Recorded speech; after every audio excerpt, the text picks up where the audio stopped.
Una vez más, los acontecimientos negativos contemporáneos aparecen, son noticia, aterran, pero de manera recurrente siempre son segundas o terceras partes de fenómenos y problemas y tragedias que vienen del fondo de nuestro pasado y que flotan en la superficie temática del país década tras década. Son, y de nuevo hay que decirlo, puntas de icebergs que flotan escondiendo la masa enorme que subyace, la equivocación histórica, la brutalidad secular y la fatalidad de un país condenado a repetir una y otra vez sus errores y sus horrores. País que olvida las lecciones y retoma su camino hacia el abismo. Me refiero esta vez a los militares y los falsos positivos, sus generales, sus ascensos y el regreso de una doctrina de violencia y tortura que, según lo denunciado por el senador Petro, parte de la formación de la educación misma de las jerarquías y de las tropas.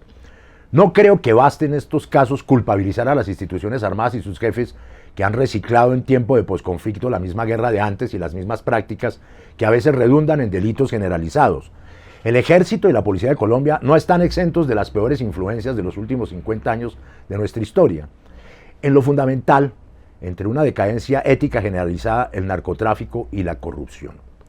Los militares, en un contacto íntimo con la guerra y con el narcotráfico por obvias razones, fueron permeados por el narcoparamilitarismo en no pocos contextos y sus instituciones han producido centenares de titulares en materia de corrupción, desde la gran corrupción hasta la mordida gota a gota y los delitos cotidianos en el universo urbano de la policía. Ese piso, esa base antiética del país, pasada por el hecho de que los militares tienen justamente poder, fuerza y armas, ha hecho que no pocos de entre ellos y en todo momento se hayan puesto del lado del delito. Y a eso se agregan las teorías del enemigo interno, de ver en todo subversión, verla en la oposición, en la gente que resiste. De ahí y del narco surgió el paramilitarismo, las autodefensas, las BACRIM de hoy. Militares que asumían la inmoralidad del narco o el sicariato de los carteles y lo llevaban a la lucha antisubversiva, lo trasladaban. O sea, contribuyendo a desapariciones, torturas, desplazamientos y demás. Hoy Petro denuncia que las Águilas Negras que asesinan líderes populares no son un grupo paramilitar estructurado, sino que residen en los cuarteles de donde salen las doctrinas. Es una denuncia que, como todas, debe comprobarse o descartarse, pero está ahí. Y tras la presunta vinculación del comandante Martínez con asesinatos extrajudiciales en la brigada de Buga y la denuncia de nuevas violaciones de derechos humanos, el Senado premia con ascensos en contra de las denuncias nacionales y las internacionales. La guerra no es la misma, pero la quieren tan fuerte como cuando las FARC.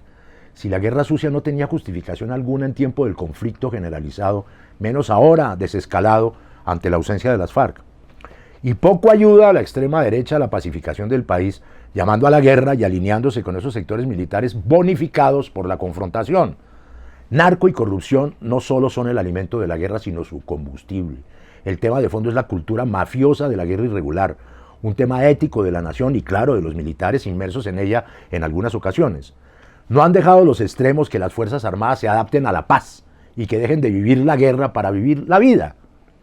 Están contaminadas desde su formación, por el conflicto mismo. Y sí, las fuerzas heredan la vieja crisis moral del país y sus propios lastres históricos. No es de ella la única culpa.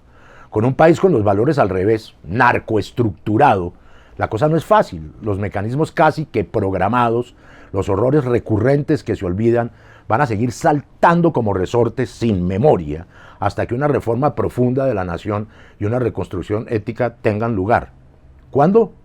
Pues cuando existe una educación humana, una democracia directa y verdaderamente participativa. ¿Cuándo? Café picante.